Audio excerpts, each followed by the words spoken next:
चलो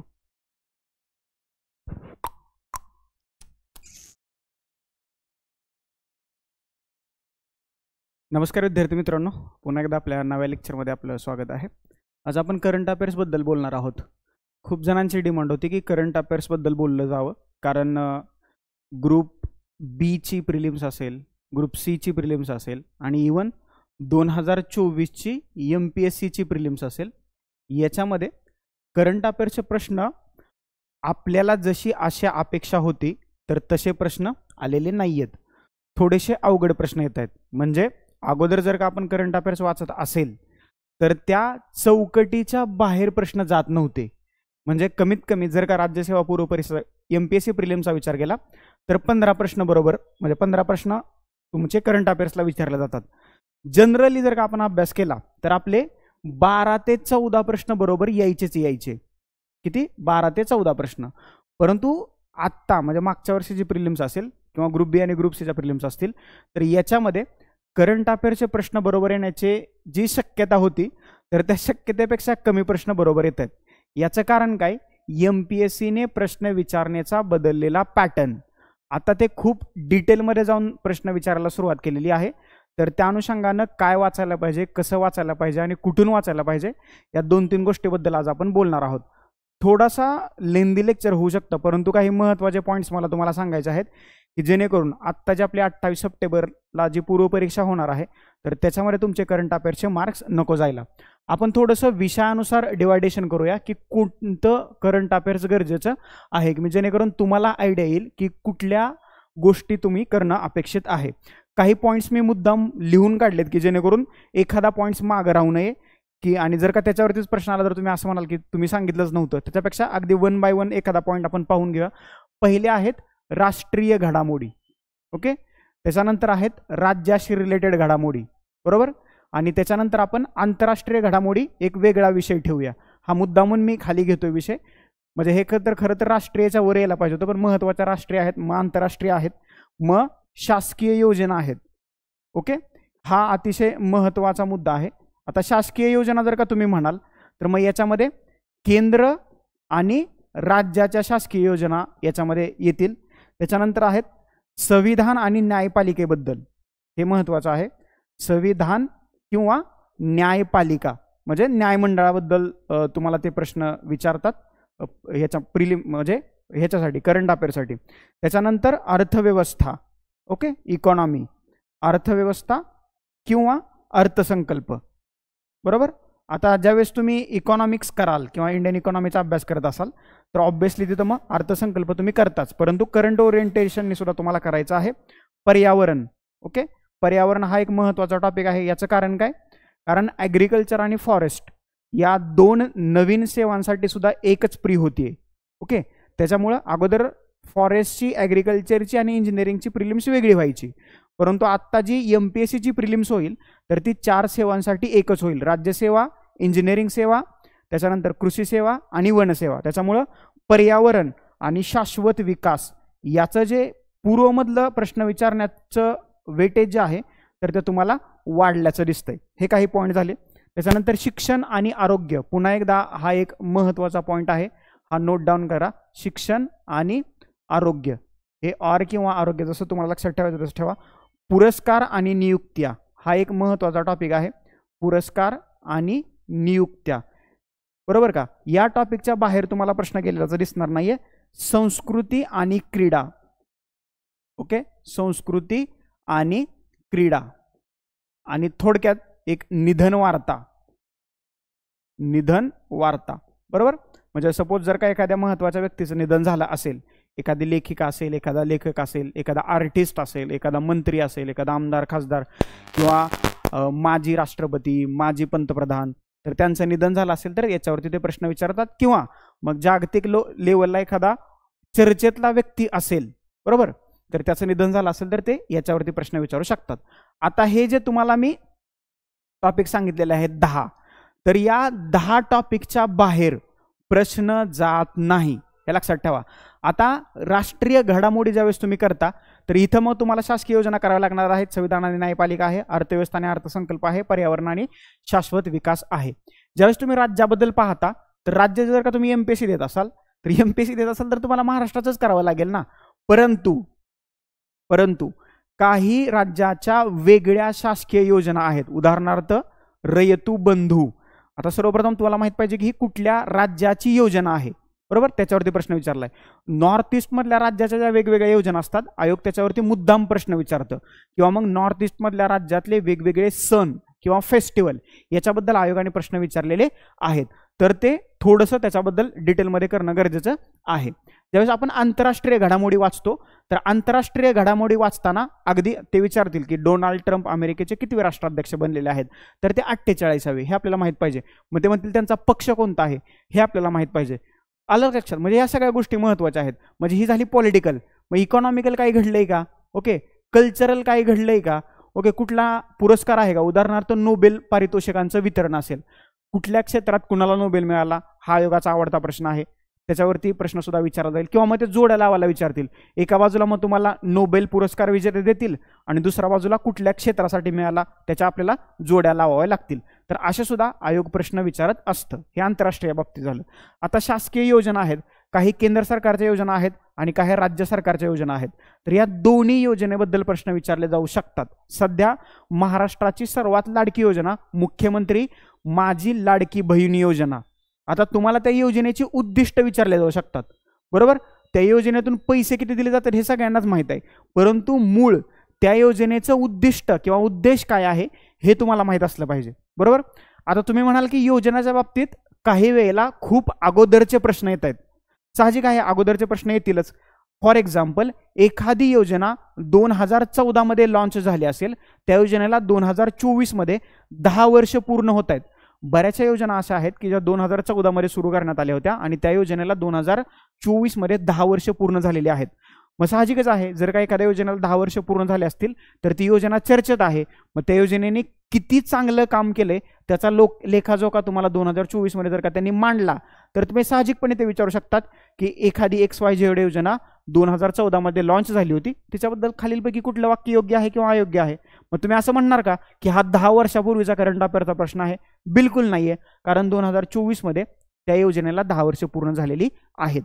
अशा ज्या ज्या महत्त्वाच्या योजना आहेत की ज्याला 2024 किंवा 2025 मध्ये 10 वर्ष 20 वर्ष अशी जी वर्ष पूर्ण झालेली आहेत, शक्यतो याच सरकारच्या बाबतीत बघा, तर त्या योजना व्यवस्थितपणे करून घ्या, त्याच्यावरती प्रश्न येणं साहजिक आहे. पुन्हा असं म्हणू नका की हा सिलेबसच्या बाहेरचा प्रश्न आहे किंवा आम्ही हे केलंच नव्हतं, मग हा प्रश्न कुठूनच विचारला, तर असं काहीही म्हणजे नंतर काय बोलू नका, कारण तो प्रश्न जो आहे तर तो आपल्या चौकटीचा भाग आहे. येते लक्षात? त्याच्यामुळे अशा योजना करून घ्यायचं. फक्त मग केंद्राच्याच करायचं का? तर नाही, राज्याच्या सुद्धा योजना करा, कारण सध्या मुख्यमंत्री माझी लाडकी बहीण योजना चर्चेत आहे आणि मग अशी सांगितल्याप्रमाणे याच्या उद्दिष्टांबद्दल तुम्ही वाचून घेणं गरजेचं आहे. का ही योजना आलेली आहे हे तुम्हाला माहित पाहिजे. शासकीय योजना, केंद्र आणि राज्य. आता पर्टिक्युलर महाराष्ट्रा बाबतीतच करायचं का? महाराष्ट्राच्या ज्या महत्त्वाच्या योजना आहेत तर त्या महाराष्ट्राच्या बाबतीत कराच करा. याशिवाय ज्या महाराष्ट्राच्या शेजारचे राज्य आहेत ती राज्य आणि याचबरोबर ईशान्य भारतातील राज्य, 7 राज्य ईशान्य भारत, बरोबर. आता त्या राज्यात जर का एखादी नवीन योजना आली असेल, बरोबर, उदाहरणार्थ त्यांनी 100वे एअरपोर्ट विचारलं होतं बघा, विचारलं होतं का? विचारलं होतं. याशिवाय ते विचारतील की भारतातलं पहिलं ग्रीनफील्ड एअरपोर्ट कोणतं आहे, अलग लक्षात. किंवा एखाद्या राज्याने, बरोबर, आता केरळच्या संबंधित ते बऱ्याच वेळेला प्रश्न विचारतात.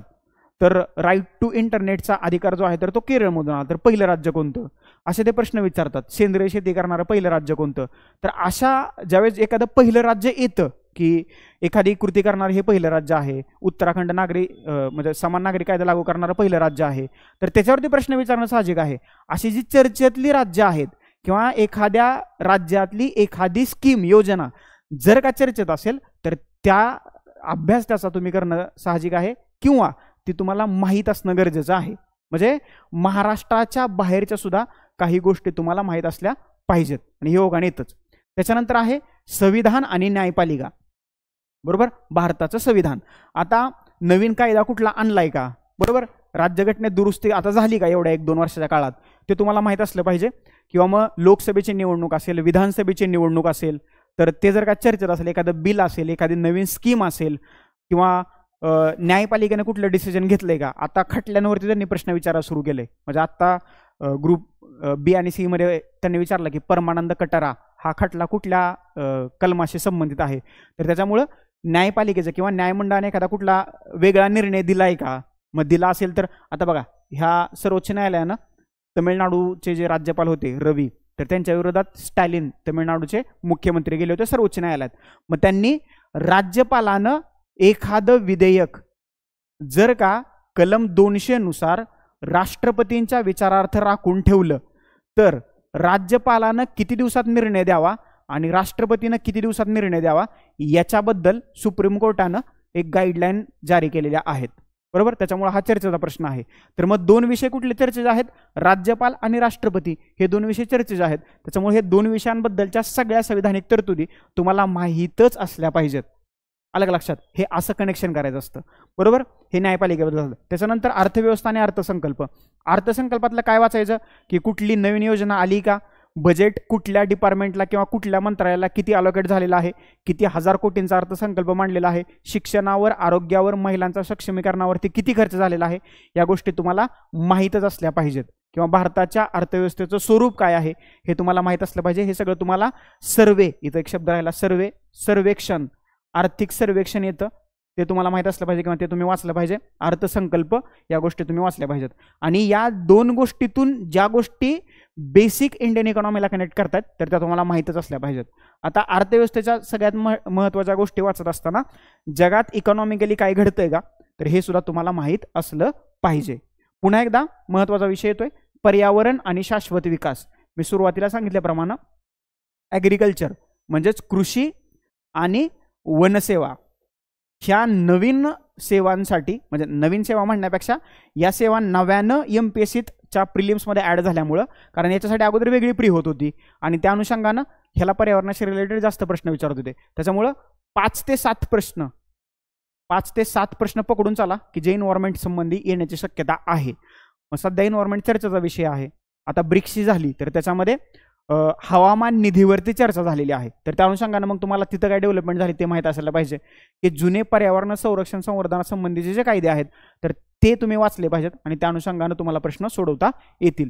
जे पर्यावरणाच्या संरक्षण आणि संवर्धनासाठी जे जुने कायदे आहेत आणि त्याला मग 20 वर्ष झालेत, 50 वर्ष झालेत किंवा एखाद्या इन्स्टिट्यूटच्या स्थापनेला 50 वर्ष 100 वर्ष झालेत किंवा एखाद्या पर्यावरणाशी संबंधित संस्थेचा भारत अध्यक्ष झालाय किंवा सदस्य झालाय, तर अशा रीतीनं मग ते पर्यावरणाबद्दल करंट अफेअरचे प्रश्न विचारू शकतात. त्याच्यामुळे पर्यावरण पुन्हा एकदा हॉट टॉपिक आहे. आता याच्यातले काही जे प्रश्न आहेत मग ते तुम्हाला भूगोलाशी कनेक्ट करून सुद्धा विचारले जाऊ शकतात. बरोबर, आणि पर्यावरणाचे वेगळे प्रश्न सुद्धा विचारले जाऊ शकतात. शाश्वत विकास, सस्टेनेबल डेव्हलपमेंट, मग ते SDG तुम्हाला काय माहीत असलं पाहिजे, ते कधीपर्यंत पूर्ण करायचे ते तुम्हाला माहीत असलं पाहिजे. मग ते पर्टिक्युलर तुम्हाला असंही विचारू शकतात की SDG 1 सस्टेनेबल डेव्हलपमेंट गोल 1 कशाशी संबंधित आहे, 2 कशाशी संबंधित आहे, किंवा 1 2 3 4 देतील आणि त्याच्यासमोर ते कशाशी संबंधित आहे असं देतील, त्या तुम्हाला जोड्या लावायच्या आहेत. किंवा पर्टिक्युलर ते असंही विचारतील की SDG 1 हा खालीलपैकी कुठल्या घटकाशी संबंधित असणारा सस्टेनेबल डेव्हलपमेंट गोल आहे, तर ते तुम्हाला ओळखता आलं पाहिजे. त्याच्यामुळे ते करणं सुद्धा गरजेचं आहे. बरोबर, त्याच्यानंतर पुढचा मुद्दा बघा काय येतोय, शिक्षण आणि आरोग्य. आता बघा आपण सिव्हिल सर्व्हिस करतोय त्याच्यामुळे शिक्षणाबद्दल प्रश्न विचारणं साहजिक आहे आणि आरोग्य तर महत्त्वाचा घटक आहे, त्याच्यामुळे ते आरोग्याबद्दल प्रश्न विचारतील. पण लक्षात ठेवा कोविड येऊन गेल्यानंतर 2-3 वर्षांनी कोविडवरती प्रश्न विचारला होता, हे लक्षात ठेवा.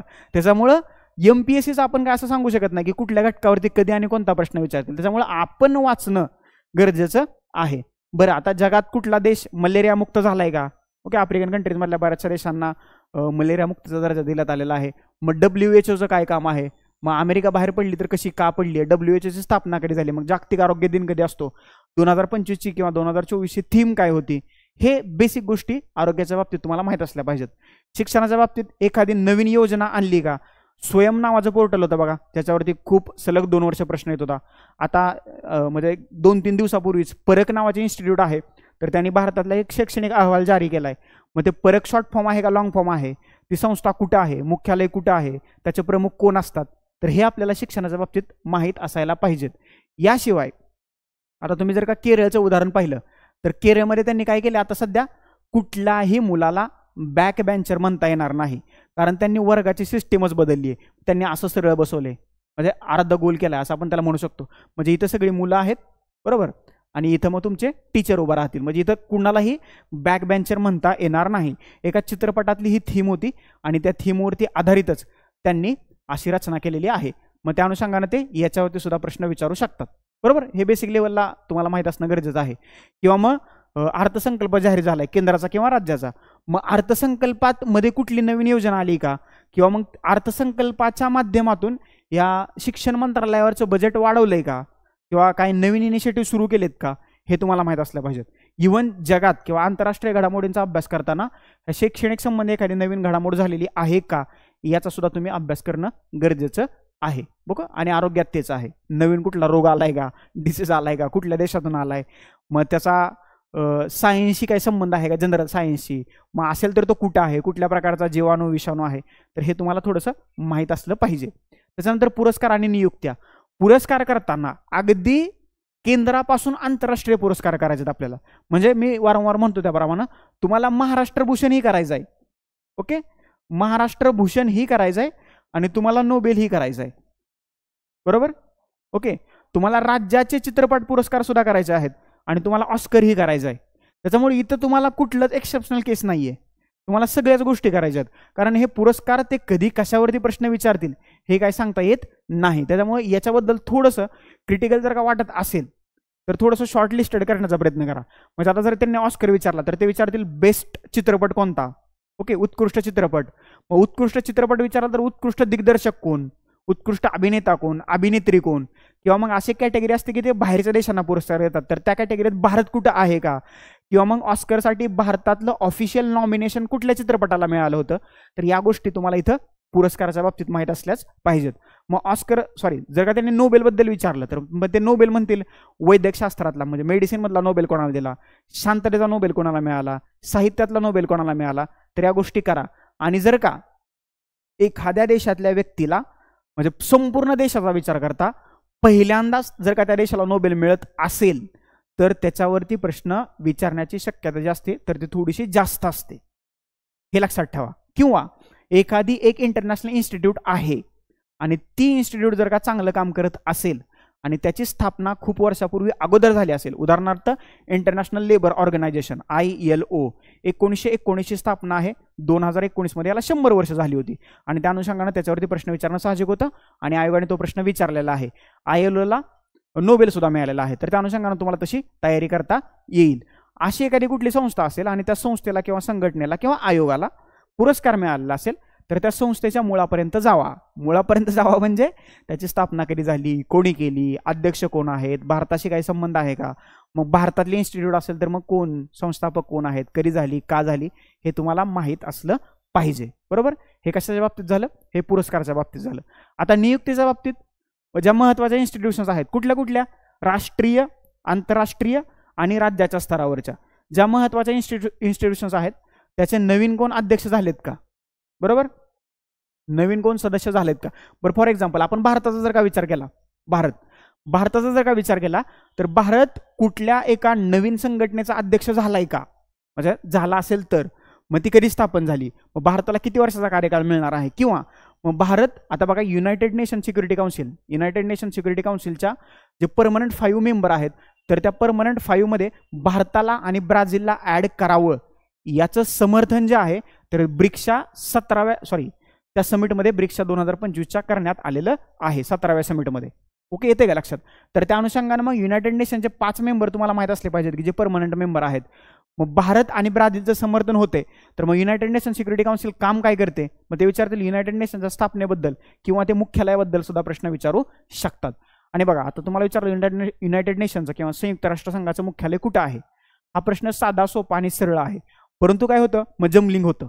2 कुठली तर आपल्याला ओळखीची शहरं देतात आणि 2 खूपच अनोळखी असतात, आपण 50-50 वर देतो, मग शेवटी काय चुकत नाही, म्हणजे शेवटी काय सुचत नाही आणि आपण चुकीच्या पर्यायाला गोल करून येतो. तर अशा काही गोष्टी आहेत, म्हणजे खूप आपल्याला वाटतं की आपल्या ओळखीचा प्रश्न आहे आणि तिथं आपण जमलिंग होतं आपलं किंवा कन्फ्युजन होतं आणि मग आपण तिथं मार्क्स घालवून बसतो. त्याच्यामुळं एखादी गोष्ट जर का चर्चेत असेल, भारताच्या बाबतीत असू द्या, राज्याच्या बाबतीत असू द्या, इव्हन आंतरराष्ट्रीय स्तरावरती असू द्या, ती तुम्हाला व्यवस्थितपणे माहीत असलीच पाहिजे. आणि जर का नसेल माहीत तर ती माहीत करून घेण्याचा प्रयत्न करा, कमीत कमी एक्झाम पुरतं तरी करा, जेणेकरून तुमचे मार्क्स नाही जाणार. आलं लक्षात, हे नियुक्तीच्या बाबतीत.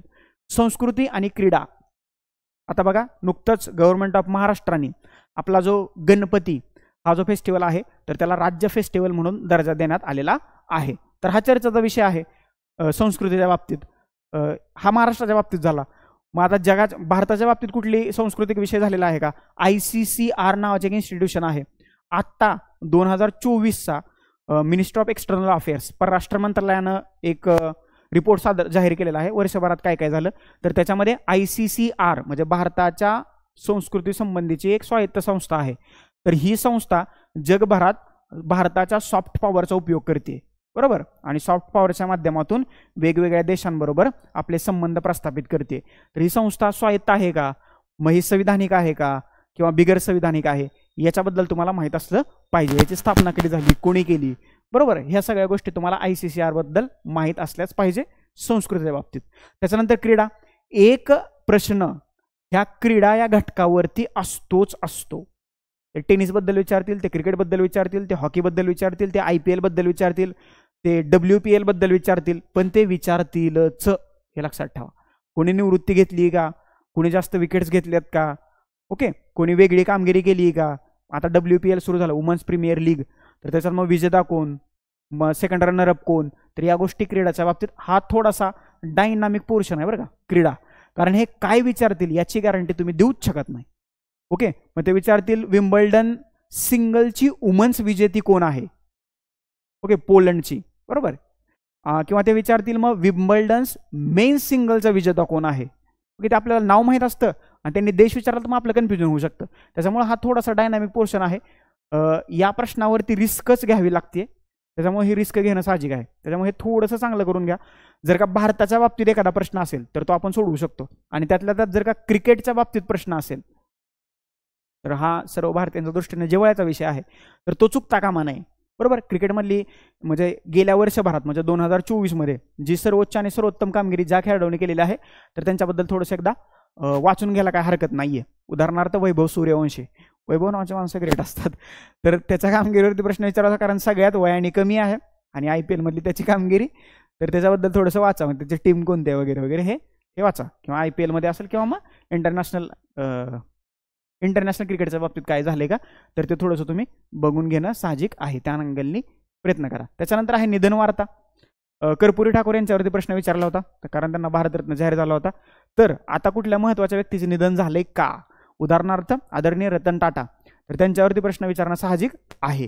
किंवा मागच्या वर्षभरात मोठ्या व्यक्तीचं की जी मोठ्या पदावरती होती किंवा जी चर्चेत होती अशा कुठल्या व्यक्तीचं जर का निधन झालं असेल तर मग त्यांची कामगिरी कुठं आहे, त्यांनी कुठलं चांगलं व्यवस्थित वेळेला पुस्तक लिहिलंय का, ओके, त्यांचं योगदान काय आहे, कुठल्या क्षेत्रात योगदान आहे, तर याच्याबद्दल त्या व्यक्तीला धरून ते प्रश्न विचारू शकतात. किंवा कोणता पुरस्कार मिळालाय का याच्याबद्दल सुद्धा ते प्रश्न विचारू शकतात निधन झालेल्या व्यक्तीच्या बाबतीत.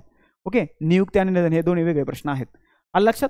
तर अशा रीतीनं या 10 टॉपिकवरती आयोग प्रश्न विचारतोय. या 10 टॉपिकच्या बाहेर काय आयोग प्रश्न विचारत नाही. म्हणजे गेल्या 10 वर्षाचा क्वेश्चन पेपरचा अनालिसिस केल्यानंतर हे आपल्याला सगळ्या गोष्टी ज्या आहेत तर ते लक्षात येते. आता सोर्स काय काय असावेत ते सुद्धा मी तुम्हाला अगदी 1 बाय 1 लिहून दाखवतो की जेणेकरून तुमच्या लक्षात राहील.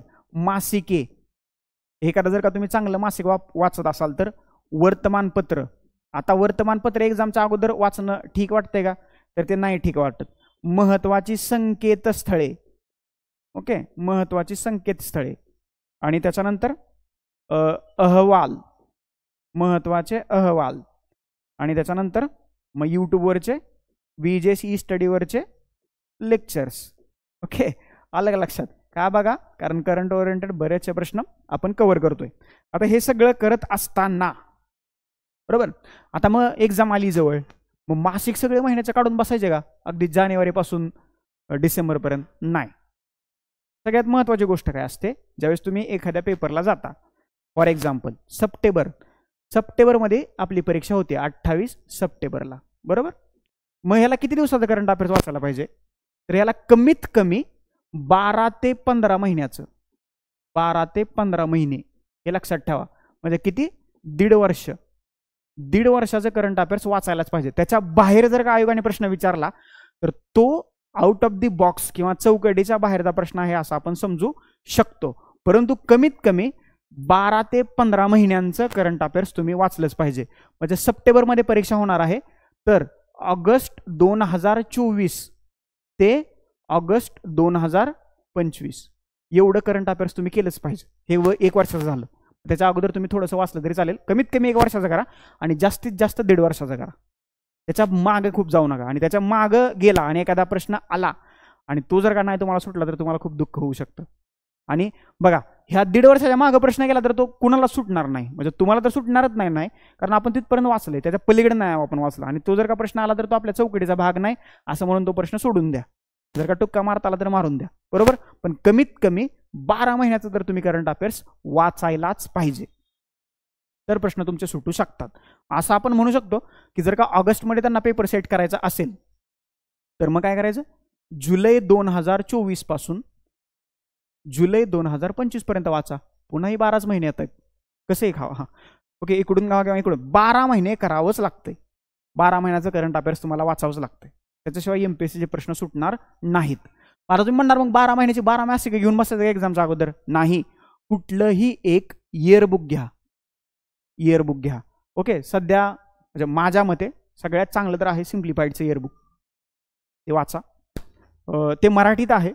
आता इंग्लिशमध्ये थोडासा प्रॉब्लेमच आहे, कारण इंग्लिशमध्ये जी लोक UPSC करतात आणि इंग्लिशमधून MPSC तयारी करतात तर त्यांच्यासाठी थोडंसं अवघड होणार आहे. कारण मराठीत इंग्लिशमध्ये करंट अफेअर्स वाचायला तेवढं काही मराठीतून सोर्स उपलब्ध नाही आहेत. त्याच्यामुळं बघा तुम्हाला काही वेगळे सोर्स मिळत आहेत काय. पण जर का मराठीतून करत असाल तर simplified one of the best source आहे, चांगला आहे ते. त्याच्यामुळे ते तुम्ही वाचू शकता. इयरबुक असेल त्यांचं तर इयरबुक वाचा 2024, आणि नसेल तर ते 6 महिने असेल तर तुम्ही ते 6 महिने वाचा. परंतु 12 महिन्याचं जे म्हणजे तुम्हाला याच्यापेक्षा जर का कुठलं चांगलं वाटत असेल तर ते वाचा. मी सांगतोय म्हणून लगेच हेच घेऊन बसू नका. परत तुम्ही म्हणाल हे काय ह्याच्यातनं काय आलंच नाही, मग आम्ही काय करू. त्याच्यापेक्षा हे सिम्प्लिफाईड मी एक तुम्हाला सोर्स सांगितलाय, याच्यापेक्षा जर का तुम्हाला कुठलं बेटर वाटत असेल किंवा तुमच्याकडे सोर्स उपलब्ध असतील तर तुम्ही ते वाचू शकता. परंतु 12 महिने लक्षात ठेवायचं आणि जास्तीत जास्त 15 महिने म्हणजे 1.5 वर्ष. ओके, याशिवाय वर्तमानपत्रे, म्हणजे जर का नव्याने तुम्ही MPSCच्या किंवा UPSCच्या अभ्यासाला सुरुवात केली असेल आणि जर का तुमचं मीडियम मराठी असेल तर कुठलंही एक स्टँडर्ड मराठी वर्तमानपत्र, त्याच्याच जोडीला कुठलंही एक स्टँडर्ड इंग्रजी वर्तमानपत्र. कारण आता MPSCचं स्वरूप बदललंय आणि तुम्हाला पेपर लिहायचे आहेत. आणि जर का पेपर लिहायचं असेल, म्हणजे मी मेन्सचं म्हणतोय, जर का पेपर लिहायचा असेल तर तुमच्या डोक्यात थोडासा कंटेंट असला पाहिजे आणि तो तुम्हाला कुठून मिळेल, ह्या वर्तमानपत्रातून मिळेल. त्याच्यामुळं ते वाचत चला, कारण काही काही गोष्टी याच्यातून कव्हर होत आहेत, बरोबर. त्याच्यामुळे वर्तमानपत्र वाचायलाच पाहिजेत. जर का एखादा प्रश्न तुमच्या सिलेबसच्या बाहेर गेला तर तो प्रश्न तुम्ही वर्तमानपत्राच्या बेसिसवरती सोडवू शकता. याचं मी तुम्हाला प्रूफ देऊ शकतो. राज्यसेवेच्या पेपरमधले प्रश्न ज्यांनी वर्तमानपत्र वाचलेले आहेत, म्हणजे 2024 राज्यसेवेमधले, त्यांना करंट अफेअर्सला मार्क्स मिळालेले आहेत. याचं कारण काय, कधीतरी एखादा देश चर्चेत होता किंवा कधीतरी एखादी बातमी चर्चेत होती, त्यावेळेला ती त्यांनी वाचली म्हणून त्यांना तो प्रश्न सोडवता आलाय. जे फक्त की करंट अफेअरचं पुस्तक आहे मग आपण त्याच्यावरच रिलाय राहिलोय, त्यांचे प्रश्न बरेचसे चुकले. त्याच्यामुळं हे इयरबुक किंवा मासिक तुम्ही वाचा, परंतु डेलीचा जर का न्यूजपेपर वाचला तर भारतात काय चाललंय, महाराष्ट्रात काय चाललंय, की इव्हन जगात काय चाललंय हे तुम्हाला समजू शकतं. काही संकेतस्थळे आहेत, उदाहरणार्थ PIB, press information bureau, government of इंडियाचं, हे तुम्हाला जवळजवळ 22 भाषेत उपलब्ध आहे हे संकेतस्थळ. ओके, जास्तीत जास्त बातम्या ज्या आहेत तर त्या इंग्रजी माध्यमात येतात, याच्यावरती पब्लिश होतात, परंतु ते ट्रान्सलेट करतात. ट्रान्सलेटला थोडासा वेळ लागतोय, परंतु हे ट्रान्सलेट करतायत. त्याच्यामुळे PIBचं संकेतस्थळ किंवा वेबसाईट, सॉरी इंग्लिशमध्ये त्याला वेबसाईट म्हणतात, मराठीत संकेतस्थळ, तर ते चेक करत चला. जर का वेळ मिळाला तर ते चेक करत चला. ओके, अजून एक मी तुम्हाला चांगला एक सोर्स सांगतो. जर का तुम्ही सोशल मीडियावरती ऍक्टिव्ह असाल, म्हणजे असाल म्हणण्यापेक्षा बरेचसे जण आपण सोशल मीडियावरती ऍक्टिव्ह आहोत, तर काय करायचं, इंस्टाग्राम, ओके, फेसबुक आणि अजून काय आपलं व्हॉट्सअपचे पण चॅनल आहेत. आता हे जर का तुमच्याकडे गोष्टी असतील तर वेगवेगळे मंत्रालयाचे ऑफिशियल इंस्टाग्राम हँडल आहेत, फेसबुकचे पेजेस आहेत आणि व्हॉट्सअपचे चॅनल आहेत. जर का तुम्हाला वेळ मिळतच असेल या सगळ्या गोष्टींवरती वेळ घालवण्यासाठी, तर मग उगाच काहीतरी बघण्यापेक्षा या मंत्रालयाच्या पेजला लाईक करा, फॉलो करा आणि त्याच्यावर ज्या घडामोडी घटना ज्या पडतायत तर त्या वाचत चला, बरोबर. एखादा दुसरा प्रश्न त्याच्यामधूनही कव्हर होऊ शकतो. उदाहरणार्थ AIR न्यूज अलर्ट नावाचं एक इंस्टाग्रामचं हँडल आहे किंवा पेज आहे, त्याच्यावरती आज कुठला दिवस आहे, त्याची थीम काय आहे, ओके, ते सगळं एक इमेजच्या स्वरूपात ते पोस्ट करतात. तर ते वाचत चला, म्हणजे तुम्हाला कमीत कमी समजेल तर की आज काय आहे ते. ओके, आणि जर का त्याच्या थीमवरती म्हणजे सपोज विचारलं 2025ची या दिवसाची थीम काय होती, तर ते तुम्हाला क्लिअर होईल. त्याच्यामुळं उगाच इंस्टाग्राम किंवा या सोशल मीडियावरती इतरत्र वेळ घालवण्यापेक्षा ही ज्या सगळ्या ऑफिशियल गोष्टी आहेत, तर त्या ऑफिशियल गोष्टी ज्या आहेत तर त्याला फॉलो करण्याचा प्रयत्न करा. हे एक तुम्हाला मी उपाय सांगितला, जर का तुम्ही सोशल मीडियावरती वेळ घालवत असाल तर. नसाल घालवत तर वेल अँड गुड. त्याच्यानंतर अहवाल. आता मी आत्ताच सांगितलं की 2024 साठीचा परराष्ट्र मंत्रालयाचा अहवाल आलेला आहे. परराष्ट्र मंत्रालय कशाशी संबंधित आहे? भारताच्या फॉरेन पॉलिसी आणि आंतरराष्ट्रीय संबंधाशी संबंधित आहे.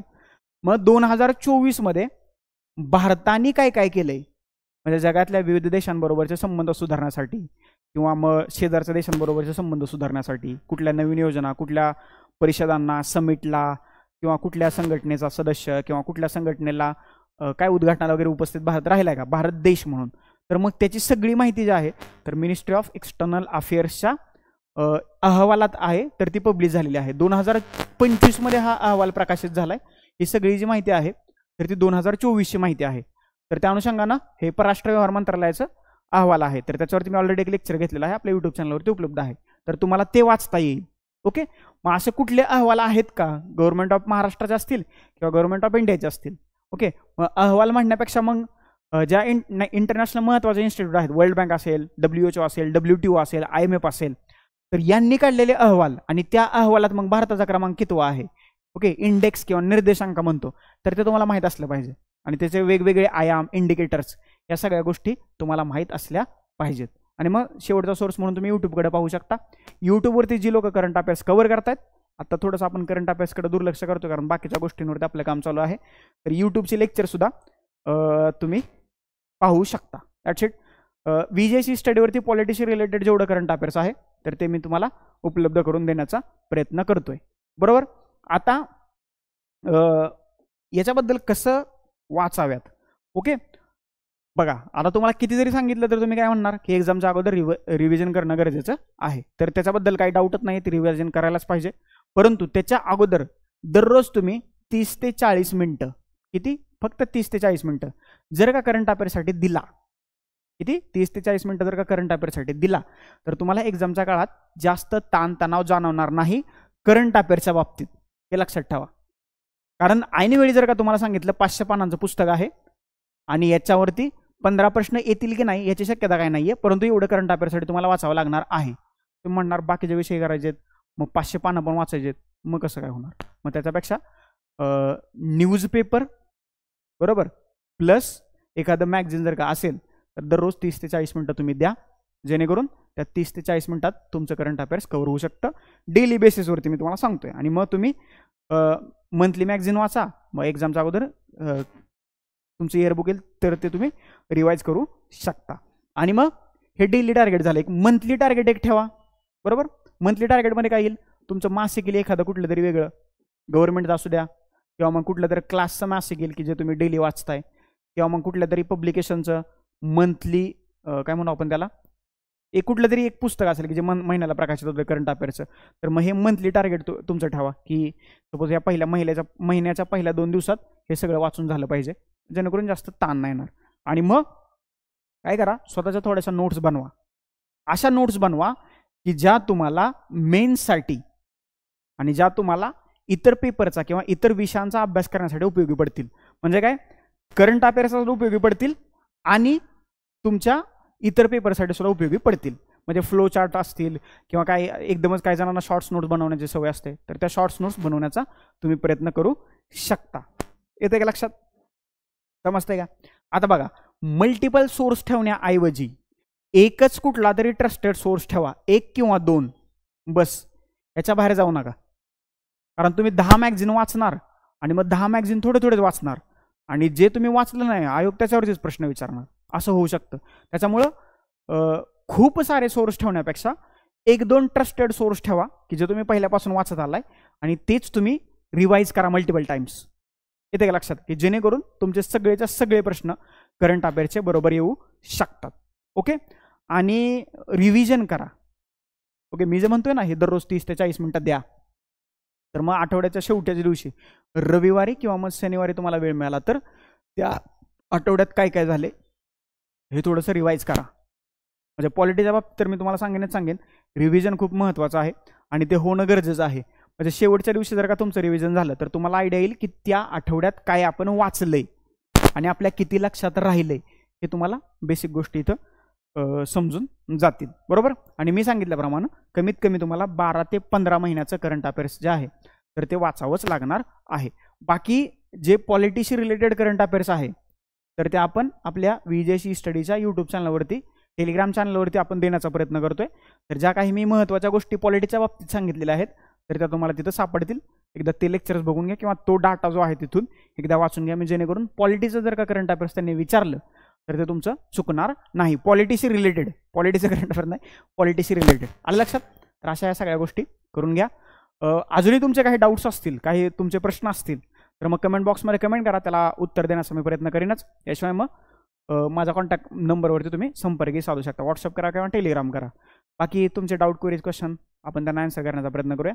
लेक्चर कसं वाटलं नक्की खाली कमेंट बॉक्समध्ये कमेंट करून सांगा. आवडला असेल तर लाईक करा, जास्तीत जास्त लोकांपर्यंत शेअर करा. चॅनलवरती नवीन असाल तर चॅनल सबस्क्राईब करा. तुर्तास आता आपण इथे थांबूया. Thank you so much. धन्यवाद मित्रांनो. नेक्स्ट लेक्चरमध्ये आपण भेटूयाच.